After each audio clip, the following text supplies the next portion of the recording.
அது மகேந்திரவரம்னு ஒரு அழகான கிராமம். அந்த கிராமத்துல இருக்க ஒரு பழைய வீட்டுல ரகுராம் கௌசல்யான்ற தம்பதி வாழ்ந்து வந்தாங்க. அவங்களது ஒரு மிடில் கிளாஸ் குடும்பம். அவங்களுக்கு பையன்கள் ராகேஷ், ராஜேஷ், ஒரு பொண்ணு கீர்த்தி கூட இருந்தா.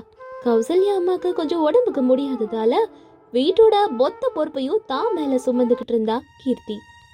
என்ன கஷ்டமா இருந்தாலும் எல்லாத்தையும் சிரிச்சுக்கிட்டே மனப்பக்குவத்தோட எல்லா வேலைகளையும் முடிப்பா கீர்த்தி. ஒரு நாள் காலங்காத்தாலே கிச்சன்ல வேலை செஞ்சுக்கிட்டு இருந்தா கீர்த்தி.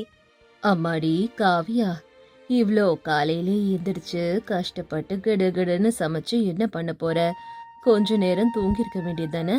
உன் வயசு பசங்கெல்லாம் எவ்வளோ நேரம் தூங்குறாங்க, நீ மட்டும் இப்படி பொறுப்பா இருக்கியேம்மா. அம்மா, எதுக்குமா நான் அவ்வளோ நேரம் தூங்கணும்? எவ்வளோ வேலை இருக்கு பாருங்க. நான் சீக்கிரமா எந்திரிச்சா நீங்க கொஞ்சம் லேட்டா எழுந்திருப்பீங்கல்ல, உங்களுக்கும் வேலை கம்மியாகும்.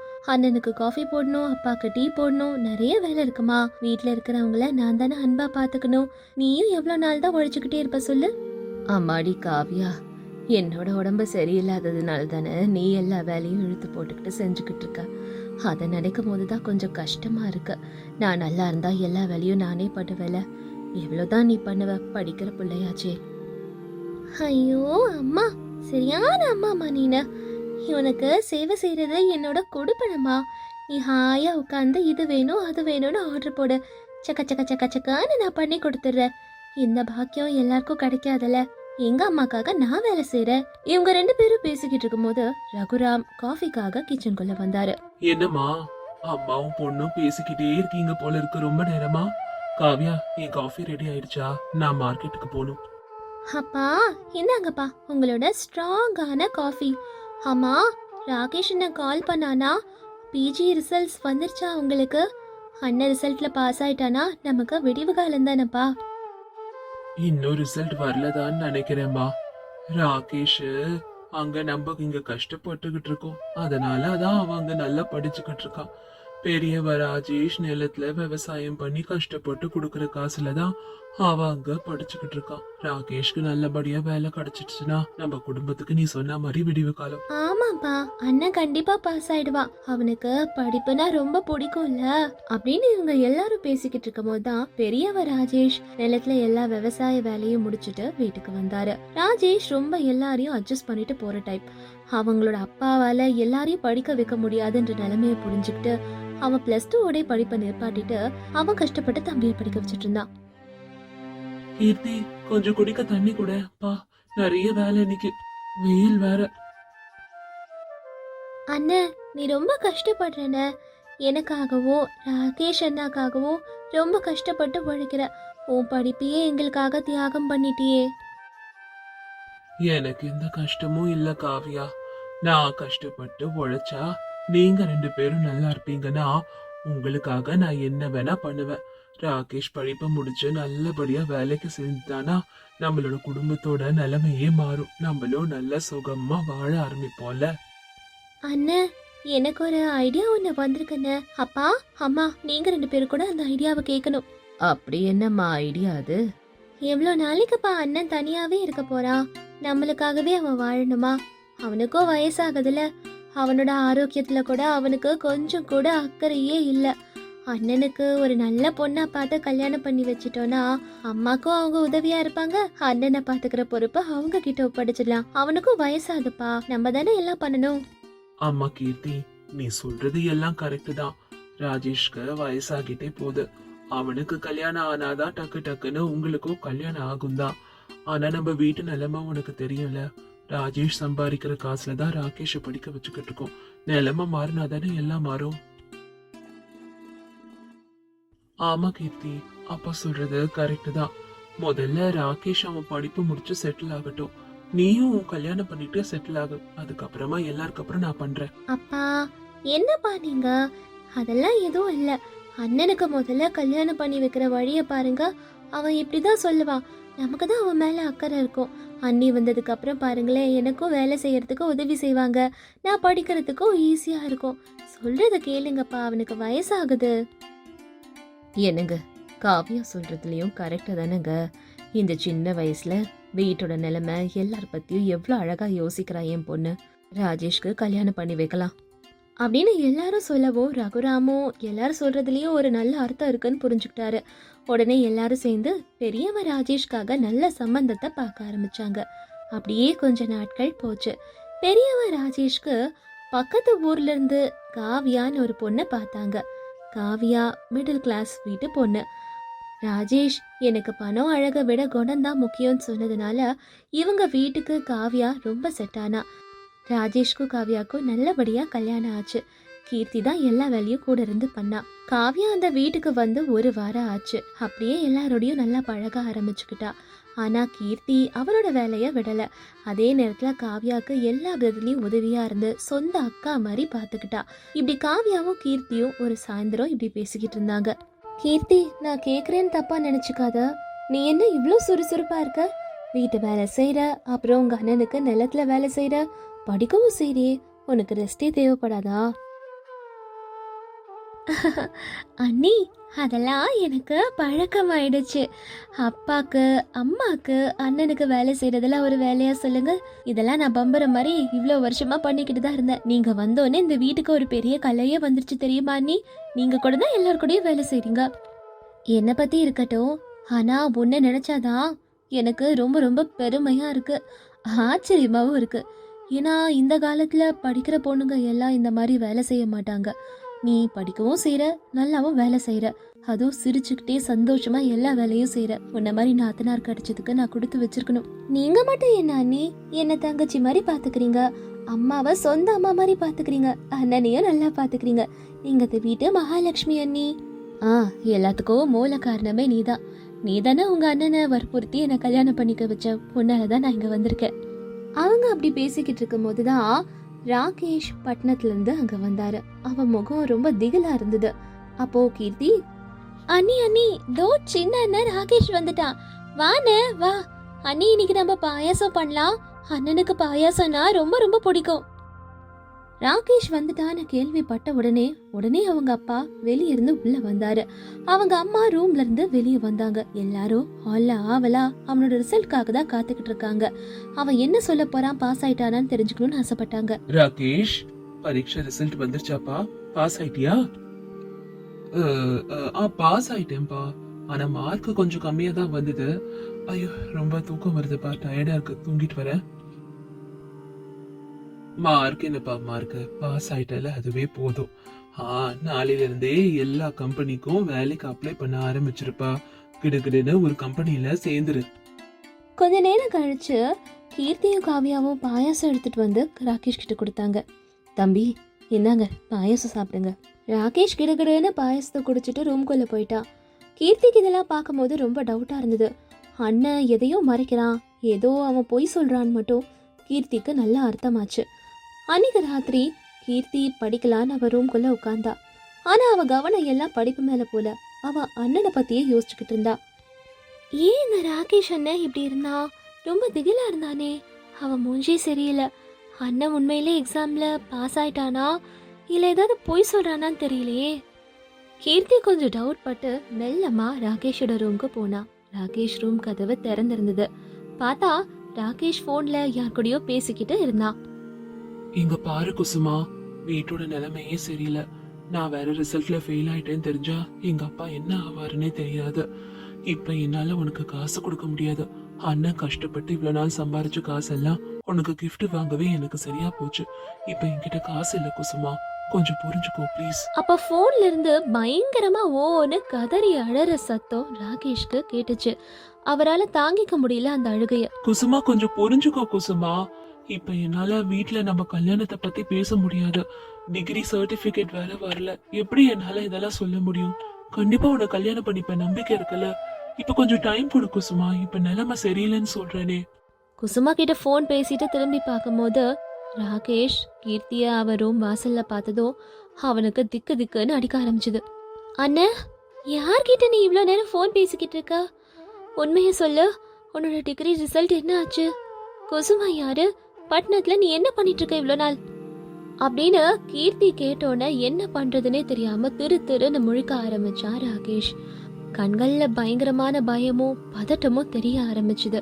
அப்போ காவ்யா, நீ கேட்டதை மட்டும் யார்கிட்டயும் சொல்லிடாத ப்ளீஸ் காவ்யா. அப்பாக்கு தெரிஞ்சா என்ன ஆவாருன்னே தெரியாது ப்ளீஸ். ஏன் அண்ணன் இப்படிலாம் பண்ணீங்க நீங்க? அண்ணன் எவ்வளோ கஷ்டப்பட்டு இங்க உழைச்சிக்கிட்டு இருக்க நிலத்துல விவசாயம் பண்ணி அவ்வளோ கஷ்டப்பட்டு உனக்கு அனுப்புற காசெல்லாம் நீ இப்படிதான் செலவு பண்ணிருக்கியா? இங்க எல்லாரையும் ஏமாத்துறதுக்கு உனக்கு எப்படி அண்ணன் மனசு வந்தது இப்படி? இல்ல கீர்த்தி, என்ன மன்னிச்சிரு. குசுமான்றது என்னோட கேர்ள் ஃப்ரெண்ட். நாங்க ரொம்ப வருஷமா காதலிச்சுக்கிட்டு இருக்கோம். அவளால ஃபீஸ் கட்ட முடியல. அதனாலதான் அண்ணன் கொடுக்கறதுல என் ஃபீஸ் அவ ஃபீஸ்ன்னுட்டு கட்டிக்கிட்டு இருந்தோம். என்ன பண்ண சொல்ற? அவளுக்கு என்ன பிடிச்சிருக்கு, எனக்கு அவளை பிடிச்சிருக்கு. 2 பேரும் கல்யாணம் பண்ணிக்கணும்னு தான் ஆசைப்படுறோம். டிகிரி பாஸ் ஆனாலும் நல்ல வேலை கிடைச்சோன்னு கல்யாணம் பண்ணிக்கிட்டு இவளை இங்க கூட்டிட்டு வரலான்னு நினைச்சேன். ஆனா அதுக்குள்ள இப்படி ஆயிடுச்சு. கீர்த்திக்கு என்ன பண்றதுனே தெரியல. ஒரு பக்கம் அப்பாவை நினைச்சா பயப்பட்டா கீர்த்தி, இன்னொரு பக்கம் பெரியண்ண ராகேஷோட தியாகம், இன்னொரு பக்கம் இவன் செஞ்ச துரோகம். இங்க பாருன்னு, நீ பண்ணது மகா பெரிய தப்பு தெரியுமா? ஆனா உன்னால நம்ம குடும்பம் ரோட்டுக்கு வந்துடக்கூடாது. அப்பாக்கும் அண்ணனுக்கும் தெரிஞ்சா என்ன நடக்கும்னு தெரியாது. இந்த பாருன்னு, நீ பண்ணது தப்பு அப்படின்னு சொன்னா கீர்த்தி. கீர்த்தியோட மனசு முழுக்க ஒரே குழப்பமோ சந்தேகமும் தான் இருந்தது. குசுமா உண்மையிலே ராகேஷ காதலிக்கிறாளா இல்ல டைம் பாஸ் பண்றாளான்னுட்டு. இன்னொரு பக்கம் அப்பாவை நினைச்சு பயம், மறுபக்கத்துல அண்ணனோட தியாகம். இவளும் இங்க கஷ்டப்பட்டுட்டு தான் இருக்கா. அடுத்து என்ன நடக்க போகுதுன்னு நெக்ஸ்ட் எபிசோட்ல பார்க்கலாம். ராத்திரி முழுக்க குசுமாவால தூங்கவே முடியல. நடுராத்திரியில எந்திரிச்சு தண்ணி குடிச்சிட்டு புலம்பிக்கிட்டு இருந்தா. என்னது, ஒரு வாரத்துக்கு நான் தான் சமைக்கணுமா அப்படின்ற யோசனையிலே இருந்தா குசுமா. அடுத்த நாள் காலையில எல்லாருக்கும் முன்னாடி எந்திரிச்சு கிச்சனுக்குள்ள போனா. பாத்திர சத்தத்தை கேட்ட எல்லாரும், ஐயோ என்ன இவ்ளோ காலையில கிச்சன்ல இருந்து பாத்திர சத்தம் வருது? ஆமா அத்தை, அதை கேட்டுதான் நானும் இங்க வந்தேன். வாங்க உள்ள போய் என்ன நடக்குதுன்னு பாக்கலாம் அப்படின்னு 2 பேரும் கிச்சனுக்குள்ள போனாங்க. கிச்சனுக்குள்ள பார்த்தா குசுமா சமைக்கிறதுக்காக அவளை ரெடி பண்ணிக்கிட்டு இருந்தா. என்னமா குசுமா இது, முதல் நாளே கிச்சனை என்னவோ மாதிரி மாத்தி வச்சிருக்கியே. நான் என்னதான் பண்ண முடியும், எது எங்க இருக்குன்னு என்னால கண்டுபிடிக்க முடியல. அதெல்லாம் இருக்கட்டும், கையில என்ன கிளவுஸ், அப்புறம் தலைக்கு கேப்பு, அப்புறம் முகத்துக்கு மாஸ்க். அது வந்துக்கா, சமைக்கும் போது எனக்கு எதுவும் ஆகக்கூடாதுன்னு பார்த்து ஹோட்டல்ல பெரிய பெரிய செஃப் கூட இந்த மாதிரிலாம் இருக்க மாட்டாங்க. கரெக்டு தான், ஆனா நம்ம தானே நம்மள ஜாக்கிரதையா பாத்துக்கணும் அக்கா.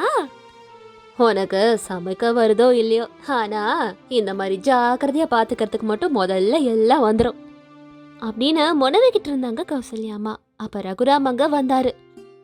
நீங்க 2 பேரும் இங்க என்ன பண்ணிட்டு இருக்கீங்க? குசுமா மட்டும்தான் கிச்சன்ல இருக்கணும்னு நான் சொன்னேன்ல. பாத்தீங்களாங்க, 1 மணி நேரத்திலே கிச்சனை எப்படி அலங்கோலமா பண்ணி வச்சிருக்கா. இன்னும் 1 மணி நேரம் இருந்தானா கிச்சன் என்ன கதி ஆகுமோ? ஆமா மாமா, அது சொல்றது உண்மைதான். என்ன நடந்தாலும் சரி, உங்களுக்கும் கிச்சனுக்கும் இன்னைக்கு சம்பந்தம் இல்ல. அதுக்கு இல்லங்க, என்னன்னா நான் சொல்றத கேளுங்க. உங்களுக்கு என்ன வேணும்னு குசுமா கிட்ட சொல்லிட்டு இங்க இருந்து 2 பேரும் கிளம்புங்க அப்படின்னு சொல்லிட்டு ரகுராம் அங்கிருந்து கிளம்பி போயிட்டாரு. கேட்டல அவர் என்ன சொன்னாருன்னுட்டு, எல்லாத்தையும் ஜாக்கிரதையா பண்ணு. நீ என்ன பண்ண போறியோ ஏதோ, எனக்கு தான் டென்ஷனா இருக்கு அப்படின்னு சொல்லிட்டு அவங்க 2 பேரும் அங்கிருந்து கிளம்பி போயிட்டாங்க. கொஞ்ச நேரம் கழிச்சு குசுமா அவ செஞ்ச எல்லா ஐட்டத்தையும் எடுத்துட்டு வந்து டேபிள் மேல எல்லாத்தையும் வச்சிருந்தா. என்ன இன்னைக்கு எல்லாம் உன்னோட சின்ன மருமக தான் சமைச்சிருக்கா போல? ஆமாப்பா, அதான் உங்க அப்பா ஸ்ட்ரிக்டா சொல்லிட்டாரே, இந்த வாரம் முழுக்க அவதான் சமைப்பா. ஐயோ, அப்பனா நீங்களே சாப்பிடுங்க, நான் வெளியே போய் சாப்பிட்டுக்கிறேன் அப்படி சொல்லிட்டு ராஜேஷ் அங்கிருந்து கிளம்பி போயிட்டாரு. ராகேஷும் அதே மாதிரி படலான்னு பார்த்தாரு. அப்போ, என்னடா எல்லாம் உங்களுக்கு விளையாட்டு தானா? முதல்ல சைலண்டா வந்து சாப்பிடுற சளிய பாரு. அது வந்துமா, அண்ணன் கிளம்பி போயிட்டால, அதான். உங்க அண்ணனை என்னால தடுக்க முடியல, நீ வந்து சாப்பிடு. ஐயோ, நான் மாட்டிக்கிட்டேனே, என்ன பண்றது, எல்லாம் என்னோட விதி. சாப்பிடலன்னா விடவா போறீங்க அப்படின்னு முகத்தை சொல்லிச்சுக்கிட்டே வேற வழி இல்லாம உட்கார்ந்தாரு ராகேஷ் டிஃபன் சாப்பிட. குசுமா எல்லாருக்கும் பரிமாறினா. குசுமா, என்னம்மா இது? அதுவாத, நான் இத யூடியூப்ல பார்த்தேன். அது பேரு என்னன்னா? போச்சு, பேரே தெரியாதா? என்னங்க மறந்து போயிட்டேங்க. பாக்குறதுக்கு பொங்கல் மாதிரி இருக்கு, ஆனா இதெல்லாம் என்ன பொங்கல்ல வராதே. மாமா, இது புது வெரைட்டி பொங்கலா இருக்க போகுது அப்படின்னு சொன்னோன்னா எல்லாரும் கேக்க புக்கேன்னு சிரிக்க ஆரம்பிச்சாங்க. அதனால குசுமாக்கு கொஞ்சம் ஹர்ட்டிங்கா இருந்தது. எனக்கு தான் எதுவும் தெரியாதுன்னு சொன்னல, இந்த மாதிரி என்ன கிச்சனுக்குள்ள விட்டா இப்படிதான் எல்லாம் நடக்கும். ஒழுங்கா டிஃபன் கூட பண்ண வரதுல, என்னவோ போ. ஆனா சாப்பிடுறது மட்டும் உனக்கு எப்படிதான் நல்லா வருதோ. நிஜமாதான் ராகேஷ், நீ கரெக்டா தான் சொல்லிருக்க அப்படின்னா எல்லாரும் கிண்டல் பண்ணோன்னு குசுமா ரொம்ப இரிட்டேட் ஆகி, என்னை எல்லாரும் வேணும்னே கிண்டல் பண்றீங்களா? முதல்ல எல்லாரும் சாப்பிட்டு பார்த்துட்டு அதுக்கப்புறம் கிண்டல் பண்ணலாமா வேணாமான்னு யோசிங்க. சரி சரி, உன்னை கிண்டல் பண்ணல, நாங்க சாப்பிட்டு பாக்குறோம். முதல் தடவை பிரேக்ஃபாஸ்ட் பண்ணிருக்க பாக்குறோம் அப்படின்னு எல்லாரும் ஒரேடியா எடுத்து வாயில வச்சாங்க. ஐயோ, என்ன இது? பொங்கலா உப்மாவா என்னன்னே தெரியலையே. ஐய, உப்பே இல்லையே இதுல. அண்ணன் உஷாரா எஸ்கேப் ஆயிட்டான். நான் மட்டும் இதை சாப்பிட்டேன்னா கண்டிப்பா ஹாஸ்பிட்டல்ல தான் அட்மிட் ஆவேன். பொங்கல்ல ஆம்லெட்டை கலக்கி விட சொல்லி யாருமா உனக்கு சொன்னா? அது வந்து அக்கா, புதுசா இருக்கும்னு யூடியூப்ல தான் காட்டுனாங்க அக்கா. சரி, இதை எப்படி பண்ணுன்னு கொஞ்சம் சொல்லு. அதுவாக்கா, பொட்டைய உடைச்சு பொங்கல்ல போட்டு நல்லா கலக்கி விட்டு மிக்சில ஒரு அரை அரைச்சேன் அப்படின்னு குசுமா சொன்னோன்னா எல்லாரும் கேக்க பொக்கன்னு சிரிச்சாங்க. சரி சரி, முதல் தடவை இந்த மாதிரி சயின்டிபிக்கா ஏதோ பண்ணிருக்க. அடுத்த நாள்ல இருந்து சாதாரணதே பண்ணுமா. ஏன் மாமா, கொஞ்சம் கூடயா நான் சமைச்சது நல்லாவே இல்லன்றீங்க? அது எப்படிமா என் வாயால நான் சொல்லுவேன். டீ அது போட்டு கொடுமா. எனக்கு பயங்கரமா பசிக்குது. நீங்க என்ன வேணா நினைச்சுக்கோங்க, நான் இதை சாப்பிட்டு முடிச்சிட்டு தான் எல்லாருக்கும் டீ போட்டு கொடுப்பேன். நீ மாற மாட்ட போல இருக்குமா, ஏதோ ஒண்ணு பண்ணு அப்படின்னு சொல்லிட்டு ரகுராம் அங்க இருந்து கிளம்பி போயிட்டாரு. அப்புறமா, ஏன்டா கொஞ்சம் கூடவே நான் சமைச்சது நல்லா இல்ல, உண்மையா சொல்லுங்க. அதான் எல்லாரும் உண்மையை தானே சொன்னோம். குசுமா, முதல் தடவை சமைச்சிருக்கல, இப்படிதான் இருக்கும். இங்க வா, நான் உனக்கு ருசியெல்லாம் எப்படியா செய்யணும்னுட்டு சொல்லித்தரேன். சரித. அப்ப குசுமாவோட கையில ஒரு பெரிய பேப்பர் ஒண்ணு இருந்தது. என்ன இது, இவ்ளோ பெரிய பேப்பர் வச்சிருக்க? இது என்ன மளிகை சாமான் லிஸ்டா? இல்ல இல்லக்கா, சமையல் எப்படி பண்ணோன்னு ஒரு ஸ்ட்ராட்டஜி தான் இது. அம்மாடியோ, பார்த்து பார்த்து, டிஃபன் தான் ஓதிக்குச்சு, லஞ்ச்லயாவது பாஸ் மார்க் வாங்குற வழியை பாரு. ஓகேக்கா. ஆமா, லஞ்ச் மெனு என்னக்கா? டொமேட்டோ சாம்பார், அப்புறமா வெண்டைக்காய் பொரியல், அப்புறம் சூடா சாதம். எல்லாம் சிம்பிளான டிஷ் தான் குசுமா, சீக்கிரமா செஞ்சு சூப்பரா அசத்து. சரிங்கத்த அப்படின்னு சொல்லிட்டு குசுமா காய்கறி குழம்பு எல்லாத்துலயும் அதிகமா மசாலாவை போட்டுட்டா. அதை பார்த்த கீர்த்தி, ஐயோ ஐயோ, இவ்வளோ மசாலா போடுவியா? எங்களை என்ன பண்ணலான்னு நினைக்கிறமா? அக்கா, கொஞ்சம் பாருங்களேன் என்னன்னு. என்ன பண்றதுன்னே தெரியலக்கா எனக்கு. ஆஹா, நான் எதுவும் உதவி பண்ணக்கூடாதுன்னு மாமா தான் ரூல்ஸ் போட்டிருக்காருல. சரி சரி, நானே பண்றேன். நான் இங்க இருந்தா நீ ஏதாவது கேட்டுக்கிட்டே தான் இருப்ப, அதனால நீ சொல்லிட்டு கீர்த்தி அங்கிருந்து போயிட்டா. மத்தியானம் ஆச்சு. எல்லாரும் சாப்பிட்றதுக்கு டைனிங் டேபிள்ல உட்காந்தாங்க. குசுமா அவ செஞ்ச எல்லாத்தையும் எல்லாருக்கும் பரிமாறினா. எங்கம்மா சின்னவனை காணுமே காணுமே அவனை. அவன் எங்க இங்க இருக்க போறான்? கிடைச்ச கேப்ல அவன் இங்க இருந்து எஸ்கேப் ஆகி போயிட்டாங்க. சரி சரி, எல்லாரும் சாப்பிடறத ஆரம்பிங்க. மருமக லஞ்ச் சமைச்சிருக்கா. என்னம்மா குசுமா, சாம்பார் வைக்கிறேன்னு குழம்பு வச்சிருக்க போல. இது உண்மையிலே வெண்டைக்காய் தானா? ஓச்சு போ குசுமா, லஞ்ச்லயும் ஃபெயில் ஆயிட்டியா? அட போங்கக்கா, இது எல்லாம் அந்த மசாலா அதிகமா போட்டதுனால வந்தது. நீங்க எனக்கு உதவி செஞ்சிருக்கலாம்ல. நல்லா இருக்குமா நீ பண்றது? எவ்வளவு மசாலா போடணும்னு கூட உனக்கு தெரியலையா? சரி சரி, இன்னைக்கு என்னெல்லாம் தப்பு பண்ணன்னு நீ கத்துக்கிட்டல, நாளைக்கு இதை நீ பண்ணக்கூடாது. சரிங்க அத்தை. சரி, ராத்திரிக்கு நீ இன்னைக்கு என்னமா சமைக்க போற? மாமா, ராத்திரிக்கு கூட நான் தான் சமைக்கணுமா? ஆமாமா, ராத்திரி கூட நீ தான் சமைக்கணும். சொன்னேல இந்த வாரம் உன்னோட சமையல்னுட்டு. சரிங்க மாமா, அப்ப ராத்திரிக்கு என்ன வேணும்னு சொல்லுங்க. ராத்திரி நீ எதுவும் கஷ்டப்படாம தோசை பண்ணு, அதுவே போதும் அப்படின்னு சொன்னதும் குசுமா கொஞ்சம் சந்தோஷப்பட்டு அன்னைக்கு ராத்திரிக்கு தோசை மாவை கலந்தா. அத்த, அட்லீஸ்ட் இவ தோசையாவது நல்லா பண்ணுவான்னு தான் தோணுது த. ஆமா ஆமா, காலையில மாதிரி மத்தியானம் மாதிரி பண்ணாம இருந்தா போதும். நல்லா சாப்பிட்டு தூங்கணும் வேற. ஆமா அத்த, என்னவோ தெரியல, இன்னைக்கு என்னவோ பசி எடுத்துக்கிட்டே இருக்கா மாதிரி தான் இருந்தது, சாப்பிட்டா மாதிரி இல்ல. நீங்க எதுக்கும் கவலைப்படாதீங்க, நான் தோசை செய்யறதுல பயங்கரமான எக்ஸ்பர்ட். அப்பா, இதாவது வரும்னு சொன்னியே, இப்பதான் உயிரே வந்தா மாதிரி இருக்கு அப்படின்னு சொல்லிட்டு குசுமா தோசை செய்ய ஆரம்பிச்சா. ஆனா பாவம், குசுமாக்கு தோசை கூட சரியா வரல. இத பார்த்தா அவ கணவர், ஐயோ என்ன வாசனை இது? இந்த வாசனை எங்க இருந்து வருது? குசுமா தோசை பண்றேன்னு சொன்னாப்பா, ஒருவேளை அங்க இருந்துதான் கிச்சன்ல இருந்து வருதோ என்னவோ. குசுமா, என்ன பண்ற? என்ன இதெல்லாம்? என்ன ஒரே ஸ்மெல்லா வருது? என்னது இது? அது வந்துங்க, நான் இப்படி போயிட்டு அப்படி வரதுக்குள்ள எல்லாம் ஒரு மாதிரி ஆயிடுச்சுங்க. அதெல்லாம் இருக்கட்டும், தோசை செய்யறதுல நீ பயங்கரமான எக்ஸ்பர்ட்லாம் சொன்ன கதையா? அது உண்மைதான். ஆனா தோசை கூட ஒழுங்கா வராதா? வேலை தெரியும் சொல்லும் போதே தெரிஞ்சது. நல்லா சொன்னீங்க ராகேஷ் அப்படின்னு 2 பேரும் கிண்டல் அடிச்சிட்டு இருந்தாங்க. அப்ப ரகுராம் அந்த சமயம் அங்க வந்து, முதல் நாள்ல பிரேக்ஃபாஸ்ட் ஃபெயில், லஞ்ச் ஃபெயில், டின்னரும் ஃபெயில். ஆனா சொல்ற மாதிரி அவளுக்கு சொல்லி கொடுத்தா எல்லாத்தையும் கரெக்டா பண்ணுவா. எதுக்கும் கவலைப்படாத, பரவாயில்ல. ஆமா நாளைக்கு காலையில நீ என்னம்மா குசுமா பண்ண போற? நாளைக்கா? நாளைக்கு நான் ஏதாவது சிம்பிளா பண்றேன். சிம்பிளானா என்ன? அது வந்து பூரி பண்ண போறேன்க்கா. பார்க்கலாம் பார்க்கலாம். அடுத்த நாள் காலையில எல்லாரும் எந்திரிக்கிறதுக்கு முன்னாடியே குசுமா எந்திரிச்சு சைலண்டா சமைக்க ஆரம்பிச்சா. என்ன காலையில எந்திரிச்சு யாருக்கும் தெரியாம அமைதியா சமைச்சுக்கிட்டு இருக்க போல? அக்கா, நேத்து ராத்திரி நான் நிறைய வீடியோ பார்த்தேனா, அதுல சமையல்ன்றது மனசு பூர்த்தியா மனசார செய்யணும்னாங்க. அப்புறம் பட்டாங்க. குசுமா, நீயா இதெல்லாம் செஞ்ச? ஆமா, என்னாலயும் சமைக்க முடியும்னு நான் நிரூபிச்சு காட்டணும். ஆனா இது எங்களோட குசுமா தானா பேசுறது? ஆமா, எனக்கும் எல்லாருக்கும் நல்லா சமைச்சு போடணும்னு ஆசையா இருக்கு அப்படின்னு குசுமா சொன்னதும் எல்லாரும் ஆச்சரியப்பட்டாங்க. அன்னைக்கு குசுமா ரொம்ப சூப்பரா சமைச்சிருந்தா. எல்லாரும் சாப்பிட்டு பார்த்தாங்க. வெரி குட் குசுமா, நேத்தை விட இன்னைக்கு சூப்பரா சமைச்சிருக்க, ரொம்ப நல்லா இருந்தது. ஆனா இன்னும் நிறைய கத்துக்கணுமா? குசுமா, சமையல் மட்டும் கத்துக்கிட்டா போதாது, நிர்வாகத்தையும் கத்துக்கணும். இனிமேல் ஃபுட் வாங்குறது, அப்புறமா நிறைய மளிகை சாமான் வாங்குறது, இது எல்லாமே உன்னோட பொறுப்பு. கிச்சன் உன் பொறுப்பு. என்ன, இதையும் நான் தான் பண்ணுமா? ஆமா, எதுக்குன்னா சமையல் பண்றவங்களுக்கு சமையல்ல வீட்ல என்னென்ன இருக்குன்றதையும் தெரிஞ்சுக்கணும் அப்படின்னு எல்லாரும் சொன்னானு. அட, இது என்னடா இது பெரிய தலைவலியா இருக்கேன்னுட்டு குசுமா நினைச்சுக்கிட்டு இருந்தா.